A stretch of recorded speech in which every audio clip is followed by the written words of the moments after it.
परंतु माझी एक मुलाखत झाली होती आणि मी मुद्दामून आठवण करून देतो त्या गोष्टींची. आणि त्या मुलाखतीमध्ये मी असं म्हटलं होतं की कुठल्याही वादापेक्षा आणि भांडणापेक्षा महाराष्ट्र मोठा आहे. आणि मला असं वाटतं तिथून त्या आज आम्ही एकत्र येण्याची सुरुवात त्या वाक्यापासून झाली.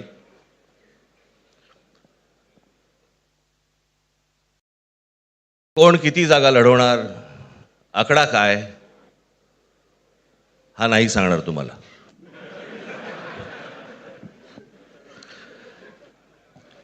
महाराष्ट्रामध्ये सध्या लहान मुलं पळवण्याची खूप टोळ्या फिरतायत.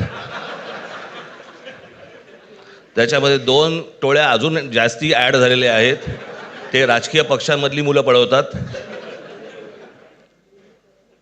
आणि जे निवडणुका लढवणार आहेत त्या लढवणाऱ्या सर्व उमेदवारांना दोन्ही पक्षांकडनं उमेदवारी दिली जाईल. ती कधी भरायची, केव्हा भरायची ते आपल्याला कळवलं जाईल. आज फक्त आपल्या समोर एकच गोष्ट मी आपल्याला सांगू इच्छितो की बरेच दिवस ज्याची प्रतीक्षा महाराष्ट्र करत होता ती शिवसेना आणि महाराष्ट्र नवनिर्माण सेनेची युती झाली, हे आज आम्ही आपल्याला जाहीर करत आहोत.